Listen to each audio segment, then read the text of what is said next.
Lời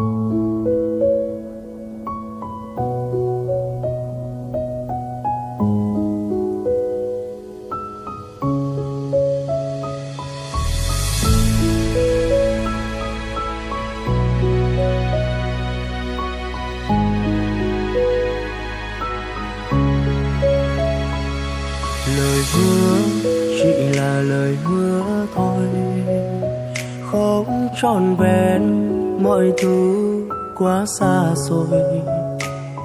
Người nói chẳng cần ai khác hơn anh, vậy mà giờ đây em buông lời chia tay.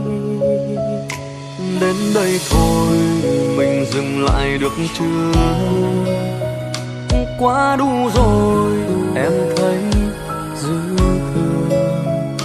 Nắm tay nhau một đoạn đường thật lâu, loay hoay cơn mưa chỉ mình anh ướt. Em ơi anh sợ một ngày mình mất nhau, sợ điều đó sẽ trở thành sự thật.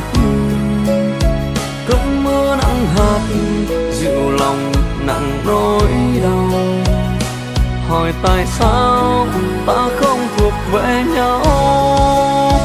Nói đi là đi, em quá vô tâm rồi. Đến nhanh vội đi nhanh, ai mở lối để em rời xa em không còn ai nữa đó. Lối về mình anh với đêm.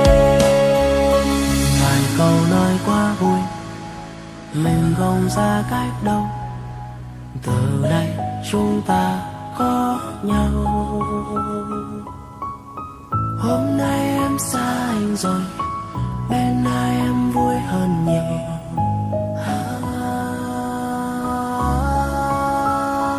Đến đây thôi mình dừng lại được chưa?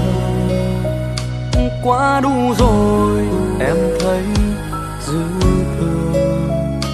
Nắm tay nhau một đoạn đường thật lâu, loay hoay cơn mưa chỉ mình anh ướt. Em ơi anh sợ một ngày mình mất nhau, sợ điều đó sẽ trở thành sự thật. Cơn mưa nặng hạt dịu lòng nặng nỗi đau, hỏi tại sao ta không thuộc về nhau. Nói đi là đi, em quá vô tâm rồi. Đến nhanh vội đi nhanh, ai mở lối để em rời xa anh không còn ai nữa đó. Lối về mình anh với đêm. Ngày mình mất nhau, giờ điều đó đã trở thành sự thật. Cơn mưa nặng hạt dịu lòng nặng nỗi đau, ngày không anh em biết phải làm sao. Nói đi là đi, em quá vô tâm rồi.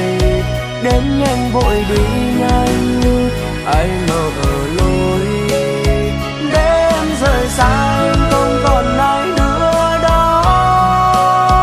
Lối về mình anh với đêm. Lối về anh với